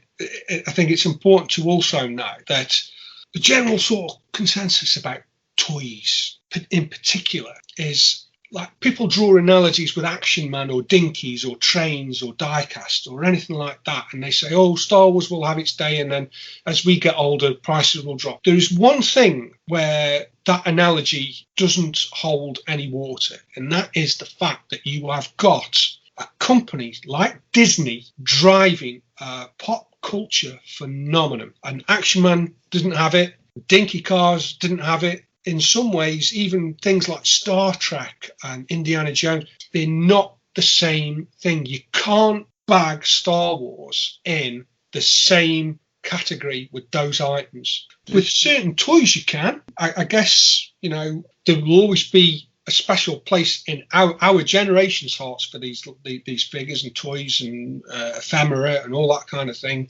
But I still think quality items, quality, rare items will always hold the value and increase. Do you think it's more likely, instead of being like or comparable to vintage toys, that Star Wars, obviously because of Disney and other reasons, that it might be closer to comparison with vintage cars or vintage vinyl records? Possibly, but even when you talk about things like the Beatles or Elvis, that generation it dies off. You still haven't got anything driving those brands, if you will. Star Wars is a brand, and it's been driven hard specifically at the moment and for the foreseeable. Then I guess it's more relation to sort of like a pop culture impact. So even though perhaps the Beatles generation have grown older now, there are younger generations that collect vinyl that seek out, first edition Beatles records. But those markets are quite niche. They're small. We're talking about a global cult. You know what I mean? This is what it is. It is. Maybe it's more like a religious cult. It's on another scale. Star Wars is unique in that aspect. It's completely unique in that aspect. Star Trek doesn't have it. It has fandom. Don't get me wrong. It has a global fandom, and it does have pop culture reference that sort of bleeds into everyday life. But Star Wars has taken on another life thanks to Disney. And as far as I'm concerned, it could just go on and on and on for generations. And things like original Star Wars film posters, I believe a lot of the what I class as historical Star Wars, so cast and crew items, early items, anything before 1977 with the Star Wars logo, for me, that's historical Star Wars. That stuff will only ever go up in value. As far as I'm concerned, if you're an investor, you're going to invest in that side of things. That side of things is a surefire money winner, as far as I'm concerned. Hopefully, mate. Hopefully. I just going back to Stu's original question.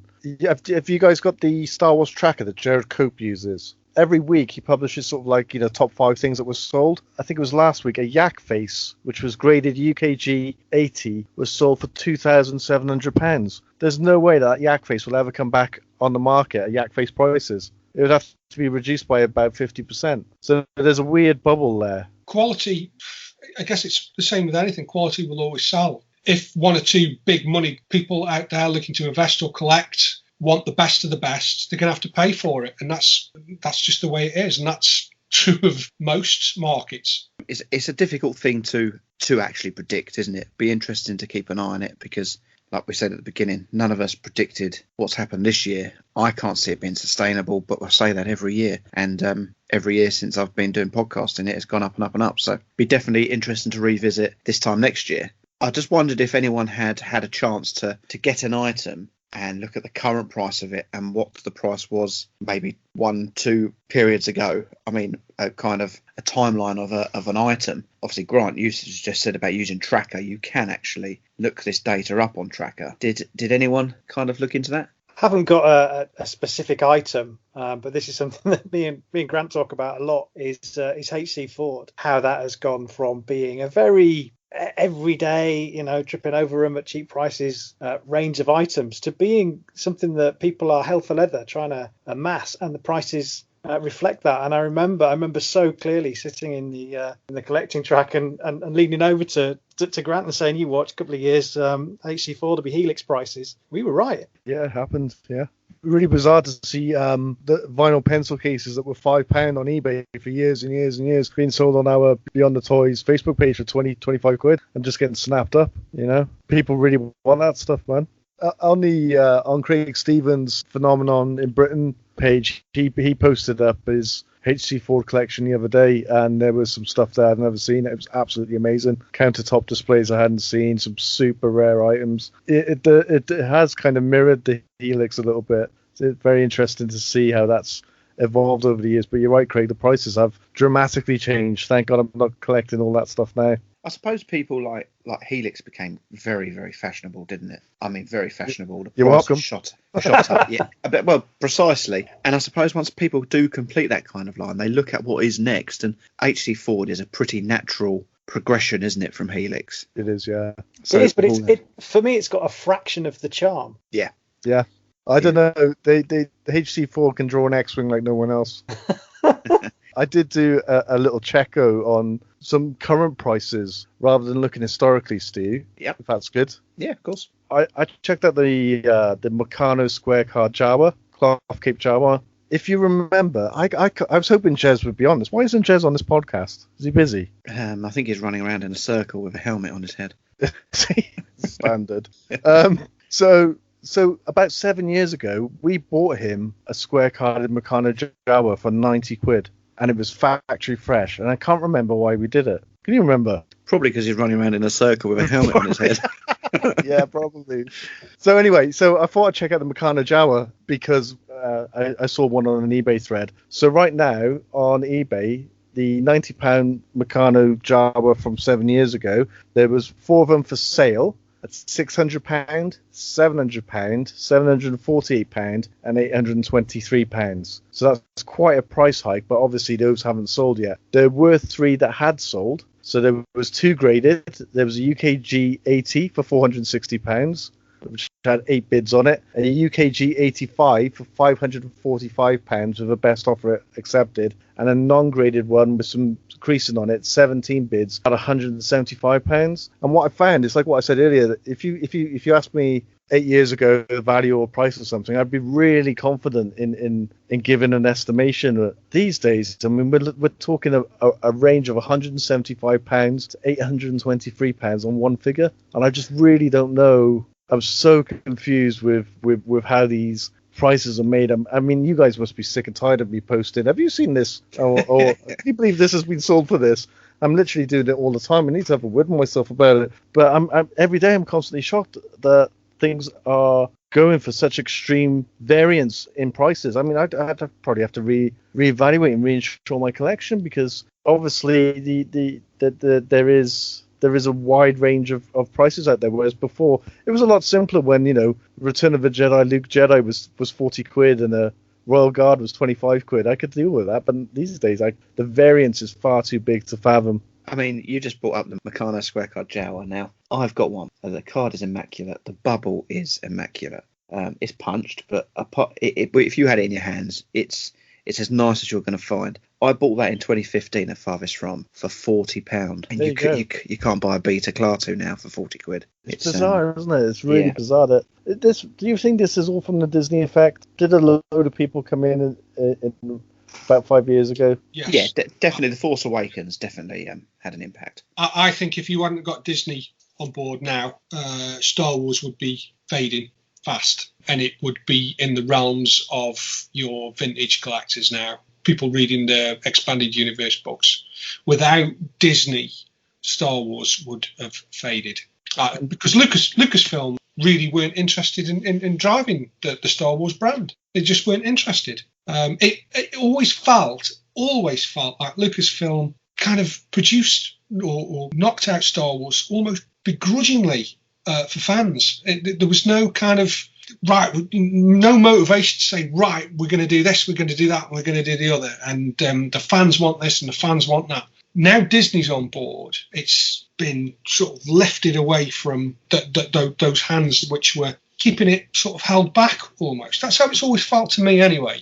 I think that's due to Lucasfilm resources, though, wasn't it? It was a really small fish in a big world, because they did have, I don't know if you saw it this year, that they had the leaked tests for the Underworld TV series, and that was being made in sort of secret. Yeah, I saw those. And obviously they had that Detours cartoon as well. Obviously nothing compared to Disney, but it may be that there were certain things happening in the background there that didn't come to the surface. There was a few video games. There was a Darth Maul game, the 1313 game that was also cancelled. So there might have been projects that happened that were going to. But I do agree. I mean, they were relying a lot on animated shows and tentpole video game releases to carry the brand forward. Yeah, it never felt like there was anyone there that was kind of pushing it hard and really driving the brand. That's how it's always felt to me anyway. I think the explosion of The Force Awakens and Disney buying it, and also the explosion of Facebook as a social media outlet. I mean, Facebook, I've been around for a long while, but you suddenly had groups and groups and groups. And I mean, at one point, I think there was wasn't there something like 18,000 active members on the UK groups at one point? Wow. I mean, I'd love to see the statistics now for who's active. It's a perfect storm of Disney grabbing hold of the brand at the time when social media really did sort of start sprinting with stuff. and people really started using it as a means of displaying fandom. But to give the context, if you think about it, sometimes we had 16 years between films, but even today, on the 10th of December, there's supposed to be an announcement by Disney today about all the upcoming projects that they're going to release. And then in literally 12 hours' time, we have half a Star Wars film to wake up to with The Mandalorian. Now, can you imagine Lucasfilm doing anything like that back in the day? They would have kept you guessing until the day before release. they honestly didn't really sort of ingratiate themselves to the fandom in the way that Disney have. I feel, in the way that Disney are announcing this is going to happen, whereas before with Lucasfilm it was have you heard that there might be this or there might be that, or somebody's registered the name Star Wars blah blah blah, and then you get all the fanboys going on theories on this and theories on that. There was never any of that with Lucasfilm. It always felt. I mean, this is a review of 2020, isn't it? And I don't think Star Wars has been as mainstream as it has been this year for a long time. And we just mentioned The Mandalorian, but we've talked about the retro collection being in the Father's Day section of department stores, and Baby Yoda being everywhere. It's just moved into the mainstream. It's not the realm of geeks anymore. It is back. It's like Mark says, it's a pop culture behemoth. Do you know, I had a sort of ironic fun last week where finding hyper rare vintage Star Wars stuff, no problem at all. Finding a plush Baby Yoda from the Disney store and mass produced right on the market now. Couldn't find one anywhere. It took about 10 days to find it, and I was like, this is so ironic. Like, surely you could just pick it up from the shop, and I could not find one forever. But that goes to show the impact, I think, of Disney in 2020. That Baby Yoda, what a success! I mean, is there a better marketing gimmick than Baby Yoda? Everyone wants one. Yeah, and the weird thing was last year when Mandalorian season 1 was out, nobody could find a Baby Yoda anything on anywhere. Yeah. And people were moaning about why didn't they do a plush for this and plush for that, and they could have done this, they could have wrapped up Christmas, no problem. And that wasn't the point. They were keeping it secret. And now, of course, we're paying the price for that popularity. It's absolutely everywhere. The actual legitimate Disney plush Baby Yoda is £21. If you go on eBay, they're using the exact same photo, and there's reproduction copies on there for £8. And I've clicked on there, and it says underneath, sold 1,000, sold 1,500, sold 2,000. So even the I don't know if people know that they're reproductions, but even the reproductions are selling in the thousands. Well, that goes to show you how popular it is if there's bootlegs out there already. Yeah, exactly. And there's hundreds and hundreds of them on eBay. So you should probably buy one. It might be worth an absolute fortune in a couple of years' time. I was going to mention the fact that the Astons auction was like headline news on the BBC. I was sat eating my tea, and it came on Midlands Today. Nico in there talking about vintage Star Wars auctions. Thought to be one of the finest collections of Star Wars toys around, has been sold at an online auction after being found in a garage in Stourbridge. It's what people want to hear about. Yeah. Then people you don't know ask you, don't you have these? You're like, no, absolutely not. Right. So I'm going to bring it back on topic. I mean, I'm enjoying. I'm enjoying like the general chit chat. Actually, I think it makes for a good show. But I just want to look at a couple of other areas which could be said to be detrimental also to pricing. Now, 2020 has seen the launch of Deal or No Deal, and some absolutely adore it and some absolutely hate it. There's been comments that it's got a detrimental effect on the hobby altogether, and it's all stacked in the seller's favour. So you've got the official Deal or No Deal site, and Jabber's Court in the UK has also used it quite heavily since the format came in, probably about 6 months ago. Craig, I'm just going to come to you. Can you just refresh us on how Deal or No Deal works? So Deal or No Deal works where a seller lists an item and people make offers on the item. So there's no figure mentioned.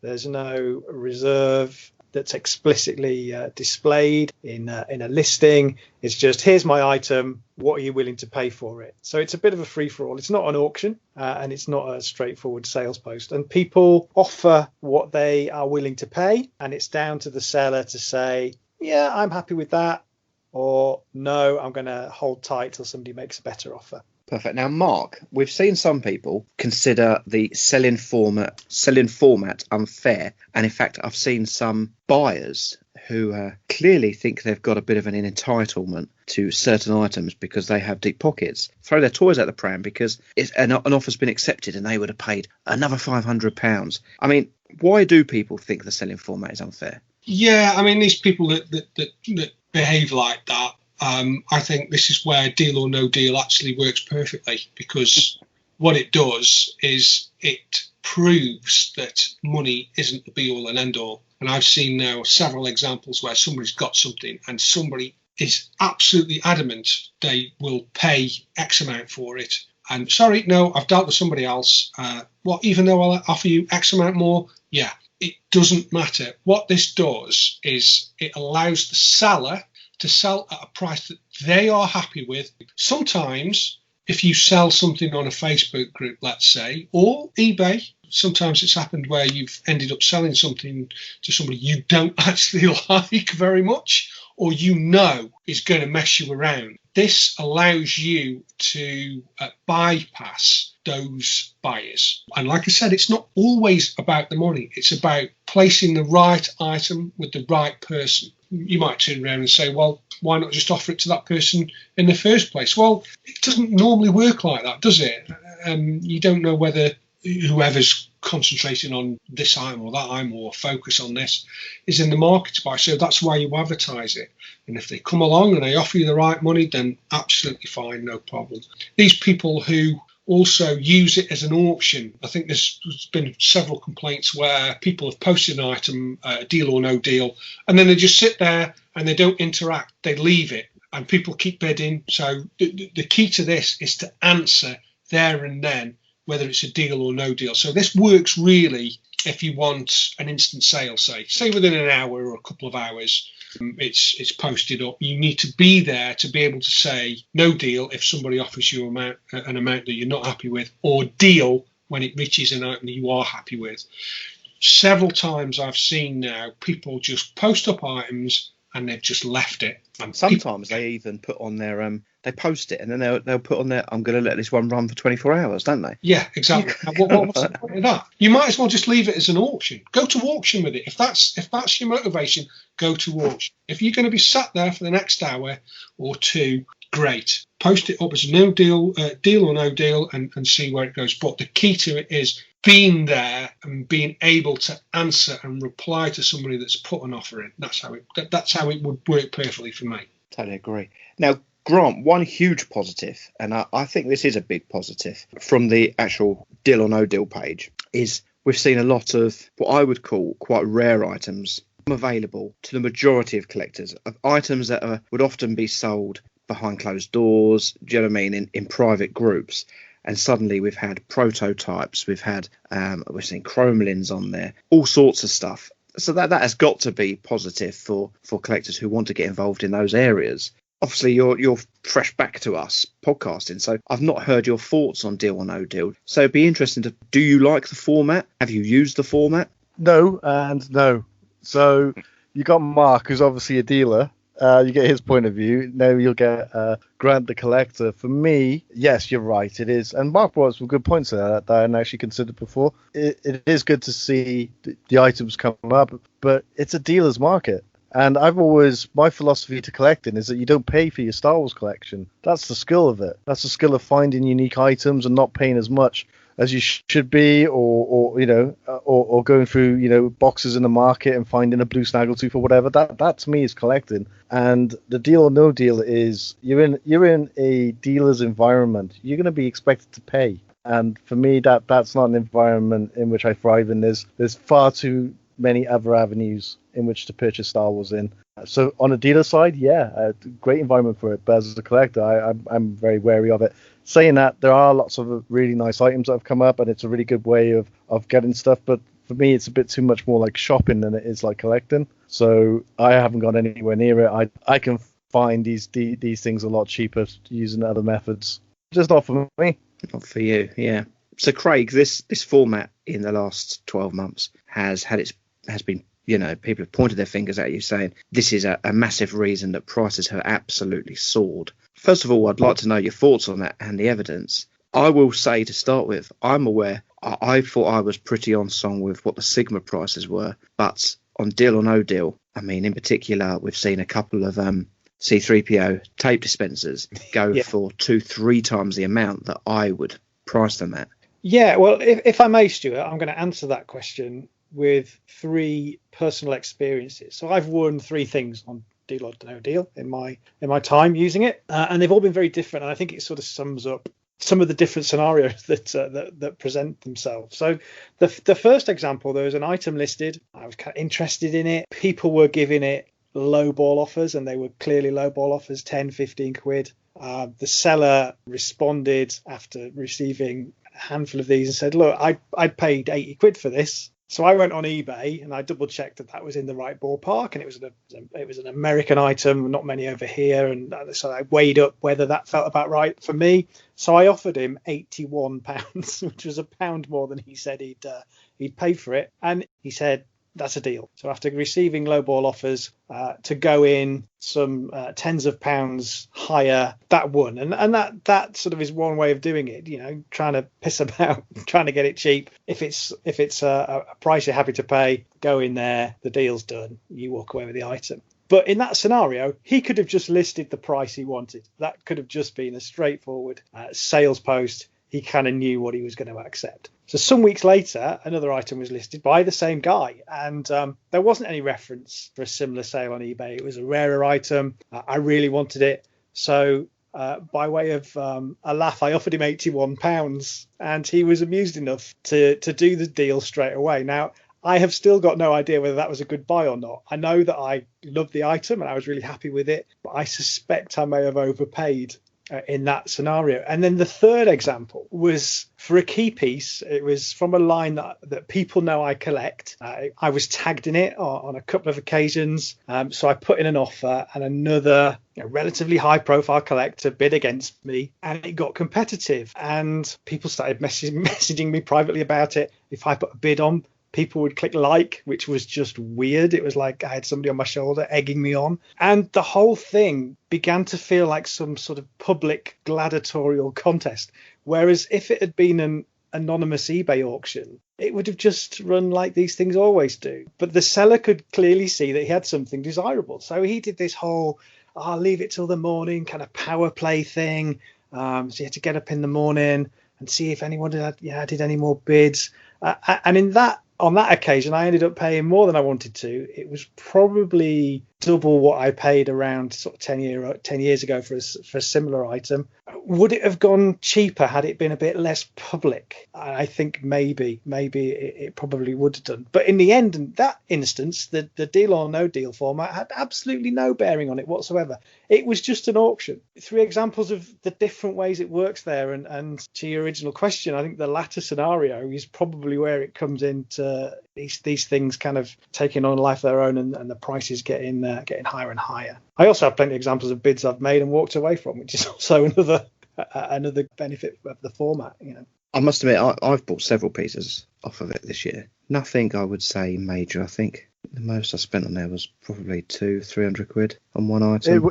It was bizarre to watch one where they had a Trilogo A-wing pilot, and there was a bidding war on that went up to £250. And I saw there was an identical one on eBay for 175 quid. That's part of the excitement, I guess, of, you're in some kind of, like you said, a public gladiatorial arena, and you quite easily get carried away with that. I've put some bids on stuff this year, and I've had the person selling it say no deal, and then they message you 10 minutes later going, I'm looking for this. And I'm like, that's fine. I'm not willing to pay that. And I've had that several times of certain sellers, and I just think to myself, well, surely that's meant to be done in the open. But the fun is coming across something that you've been looking for next to nothing. That to me is where it gets really exciting, with that figure you've been looking for, or is that a reasonable price? It's not to pay full whack for it, or especially in a market that is increasingly becoming more and more expensive. I just think that's one way of collecting, and I think you have to weigh it up. It all balances out. yeah, sure, it's great to find a bargain. It's great to be able to find, a diamond in the rough. It doesn't happen all that often. And if you're a collector and you're after a specific piece, and you know that piece is rare, you know full well you're going to have to pay for it if one comes up, especially on the open market. And it happens to me all the time. Yes, I'll find something on eBay when I buy it now, 20 quid, no problem. I know it's worth 250, great. And then on the flip side to that, something will come up that I've been looking for years, and I know several other people that are after it, and I know if I'm going to get it, if I want it, I'm going to have to pay the market price for it. And to me, that's how collecting works for me. It all kind of balances out. It's a yin and yang of, yeah, you get a bargain here, but you've got to pay for that. So it all equals out in the end, I think. That's how I look at it anyway. The thing I find, though, I mean, I'm guilty of it because I'm on eBay all the time, as you probably know. We've already brought up stories today. Like, Mark, you brought up the Helix Razor display box, and Stu, I think you brought up on a podcast last night about the Clipper squid head figure that you purchased in Belgium. The collecting stories are really exciting, and that's what's interesting is the journey that you go on. And if the journey is I bought it off Facebook or I bought it off eBay, I'm guilty of it. It diminishes the collecting journey quite a bit, doesn't it? If you're paying full whack, collecting for me is about how you acquire. It's about acquiring a collection, and that's the difference between acquisition and collecting. There's a lot of people out there who acquire stuff and there's no passion behind it. There's no sort of reason to buy it. It's there. It's X amount. I'm going to buy it. There you go. And then you display it on a Facebook group and you take a picture of it, and here you go. This is my latest item. I paid X amount of £1,000 for it. Well, that's great. But on the flip side to that, you will get the other collector, or maybe even it's the same collector, who will go out and buy something. I found this at a flea market or a collector's fair. Nobody else knew what it was, and I paid this amount for it. Or like my story about a friend of mine who'd got the Helix display. These things do happen, and if you're a collector, you're in for the long haul. And I've always said this thing, collecting is a marathon. It's not a sprint. You will have these stories intermingled with pieces where you've had to pay X amount, where you've had to fight for it, or you've had to go up against other collectors who are after the same thing. And don't get me wrong, as guilty as I will feel about saying this, there is a certain degree of joy in being able to obtain an item that somebody else has been after, and you've got it, and you went up against them, and it was a fair fight, and you're the one that came out on top. It's like I say, mate, it's all this kind of yin and yang of collecting. It all sort of equals out. Maybe it's changed a lot over the years. I just think there's a fine line between collecting and shopping. The deal or no deal. The collecting journey there is quite simple, whereas I guess maybe being a bit old school, the collector journey was discovering this stuff, getting the information together, correlating it, and then networking with people, and then you'd have this massive story of like these pieces that you found and how you got these pieces. And that was so much more exciting and interesting than what is basically a very expensive equivalent to shopping on Amazon. Well, I think this year, I mean, there's been no way that any of us could really be out sort of rooting around flea markets and toy fairs. So it's all pretty much online at the moment. But I do understand totally where you're coming from. It's very much an old school sort of way of collecting compared to how everything seems to have migrated online these days. Going to the toy fairs, getting up at 5 o'clock in the morning, going to the car boot sales, rooting around the collectors' shows, being the first in the line. That's part of being a collector, old school collector especially. But I don't think that diminishes or takes anything away from people who do find themselves collecting almost solely online. There are bargains out there. There are auctions that nobody picks up on. Sure. And there are things that you can buy for little to no money. If you came to see my collection, I know straight away that there are a few standout things that I would show you, and those things would stand out is because they've got a fantastic story behind them. And they might not be the rarest or most desirable, but the stories behind them would be far much more interesting. I don't know. Open to you guys. I'm just throwing seeds out there. But it's just thoughts I have going in my head while sat here in quarantine. It's an interesting one actually, Grant, because I've only got a small collection in my office, but I can look at my Greedo stuff. Now my Greedo collection is quite small, but I have some what I would call probably quite high-end Greedo pieces in there. I can tell you a backstory for everything in that cabinet. Nothing has come from just a basic eBay auction or off Facebook in there. They've all got a story. And then I started putting the 12 bats together last year. I've got 9 of them, and 7 of them were just off eBay or Facebook. And I couldn't tell you who I bought them from. The only one of those that's got a story is Ben Kenobi. Yeah, I kind of get it. What you're saying, that if someone was sitting in here, I could tell you some quite interesting stories about my Greedo pieces. Yeah, it is a good point.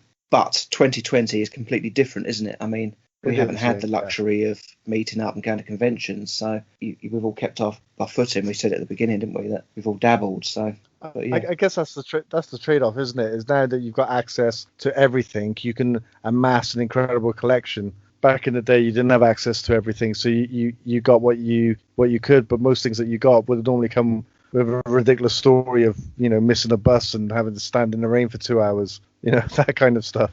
Right, I'm going to jump in and keep us moving. The last thing I want to just talk about with regards to pushing money up. Another thing across Facebook, which I'm in several, I get added to them all the time. There are sellers now who have their own Facebook pages. No one else is allowed to post on there, but you see it all the time. I mean, some of them have got one, for example, I think has about 3,000 people, and it doesn't matter what they post up, whether it's Star Wars, whether it's He-Man, whether it's Mask, they will post something up, and literally within minutes, the item is snapped up. Now, these groups do a deal or no deal on some of their items. The majority of them are put up with prices, and I mean, people buy stuff. There is no way they look to the photos or the condition of what they're buying. And I see some of the prices on these pages and I think, woof, a lot of the stuff is £100, £150 overpriced. Or perhaps I'm just really out the loop. Do you think these also have a detrimental effect? I don't think detrimental is the right word. On some instances, maybe people have been ticked off or tipped off that an item is due to be posted, so they sat there ready and waiting, or it's... I do understand that some of the buyers do appear to be very, very quick off the mark for what is a large part of the time, an item that is market value. It's not what I would consider a cheap item. There's very few bargains. There might be sort of 10, 15% below market value, but not rare items. And the rarest stuff tends to go for deal or no deal, because obviously they want to test the market. They're not sure about market price because it's a difficult item to value in the first place. So, yeah, I don't think there is a place for them. There is a place for them, and there are a few guys out there who I will happily deal with all day, every day. Some good sellers out there, and that method on Facebook works for them. They are not restricted by a group's rules or politics or whatever, however you want to describe it. It's their group, their rules, they call the shots. And as far as I'm concerned, the seller should always really sort of set the rules when they're selling an item. So I understand why some sellers do that. They want total control, and that's fair enough. There's a place for these groups. I don't think it has a detrimental effect on the game. If you're not happy with the price, don't pay it. Simple as that. Yeah, I agree with you. I just think it's it's like, so I'm on one of these groups now. We're not going to name any names. There's been 18 listings today. Okay, only one of them is unsold. And just scrolling through everything, I can't see the exact minutes, but everything is sold within the first hour of that item going up. And some of it's really run of the mill to me. I just find that it literally is a game of fastest finger first, and whether they want it or not, I think it's collecting with the purpose of I'm just amassing stuff, and I think we've probably all been there and done it, but that's what it looks like to me. I just need to buy stuff. I need to buy stuff. This person sells stuff. I'm on their group. I've just got to buy it. I'm the first one in. I mean, out of those 18 today, there appears to be the same bloke has bought probably half of it, a good 9 things. I don't have much experience of individuals' pages. I mean, I'm probably a member of a couple of them. I understand the culture. And early doors in lockdown, there was a big swathe of sort of live Facebook auctions and even ones on YouTube, and they did have a real culture of like people being very trigger happy. Everyone seemed very caught up in the moment. Things are going very fast, like you say, and it does seem very people are buying with their gut or just blind consumerism. I think the one I probably took part in the most. It wasn't a seller's page, but when Todd Chamberlain basically had a takeover of the Beyond the Toys page for a couple of weeks and offloaded a huge amount of stuff. But I've got a lot of time for Todd. I think he's one of the more approachable and gracious of the big US collectors, and his prices have always been really fair. His stalls are a highlight of celebration. He approached it in a way that here's some stuff I'm going to be listing tomorrow, check back. So people did have time to sort of see these things, but once they were being listed, it was right, this is up, claim. It was just crazy with somebody like Todd, even if it was an item that you weren't massively familiar with, because of if you did know him and you knew him as a seller, you kind of knew it was going to be fair. Todd wasn't going to rip you off. So I think there was a confidence in people just diving in and grabbing some of that stuff. But that was a great little flurry of sales posts that we had there. I picked up quite a bit from him. So did I. Do you know what? Going back this year, it's all coming back now. I did enjoy some of those. I think Echo Base did their sort of video stall day where people had their own sort of. They turn on their webcams and start selling stuff. Yeah. That was a. Considering like the world was crumbling around, that was such a lovely break from it all. And I know Dave did his farthest from gigs online. There was a few others that I managed to stumble across. Cantina Collectibles did one. Is it Yub Nub? I was watching that one, and it was nice to just sit there and watch these videos and try and talk myself into not spending a ridiculous amount of money. It was good. It's such a unique year, such a sidestep from normality, isn't it? Yeah, you've got to take your hats off to those people that took the time and effort to put something on, don't you? Being in so many people's houses this year without actually being in their house is bizarre. Well, I mean, I know I've asked you here, do we think it's sustainable? I think we've kind of answered all the questions in that paragraph as we've gone through this tonight. Yeah, anyone got any closing thoughts about the state of the hobby? Yeah, one thing, and this is personal to me, but Grant mentioned it about how you build a network, and no man is an island. And this show tonight and prepping for this show prompted me to look at the things I bought over the year. And I can point to a lot of them where either someone has tagged me in it, someone has sent me a link, or somebody has, just got in touch on Facebook through Messenger saying, you're into this stuff. What do you think to this? Would you be interested? So direct sales to me as an individual just because of the things I talk about online. And that's really taken a step up for me this year. And I think that's probably because I've been sat at home on my computer engaging a bit more. I bring it up more as a piece of advice to new collectors or people who are just getting into this. Don't underestimate how important that is to make friends. And Mark's example of the Dengar mailers, great example. And I think that's how a lot of this works. I mean, that's some good points that Craig's mentioned there. Definitely social media as a tool for collecting is crucial in order to develop your collection, develop your knowledge and your network of friends. It's easy. Like I mentioned earlier in the show, I'm not a people person, but I'm not antisocial either, if that makes sense. And Facebook and social media allows me to operate, within those realms without having to leave the comfort of my own home. You like to keep us at arm's length, don't you, Mark? Yeah, absolutely. You especially. In fact, the podcast as a whole, especially, really. But yeah, it's absolutely crucial that you have some kind of presence in social media, I think. If you are looking to develop your collection, your knowledge, there's some fantastic groups out there. In terms of the market, if you're a seller, it's great. If you're a buyer, it's great. If you're a Star Wars fan, it's great. These are exciting times. Excellent. Well, there you go.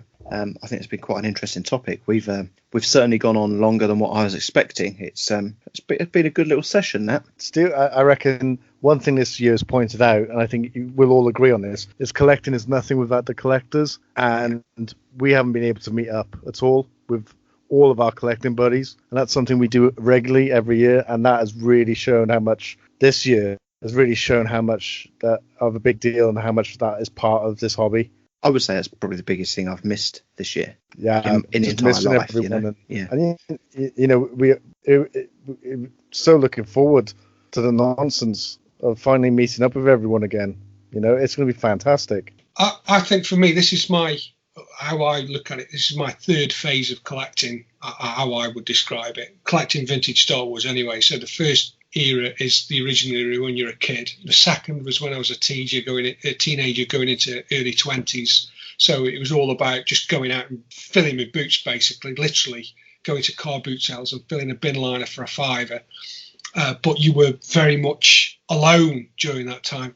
This time, it's all about having friends, like-minded people that you're able to connect with up and down the country on a daily basis. You're all into the same thing. You all understand the same thing. You're all attending the same shows. You're all interested in the prices of this, buying that, and all the rest of it. And that, to me, is what's made it the most exciting period of collecting for me, is that side of things. It's not just about having the item. It's being able to share it, both online and with people sort of coming into your office and what have you.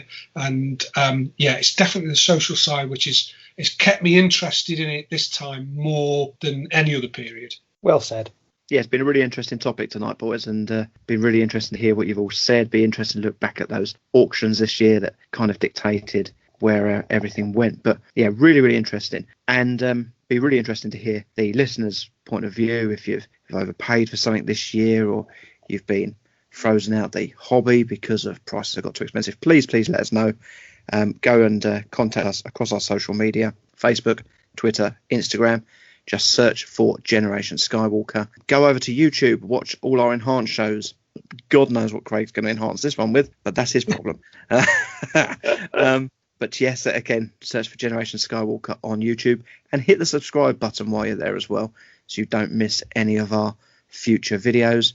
And of course, go over to www.generationskywalker.com, where you can find our blogs and links to all of our audio shows, all of our enhanced shows. Everything is over there. Boys, really fascinating show tonight. Really, really enjoyed it. But it is for those old fossils this month. Goodbye to Grant. Good night, folks. Goodbye to Craig. Cheerio. Good night to Mark. Bye. And it is good night from me. We are Generation Skywalker.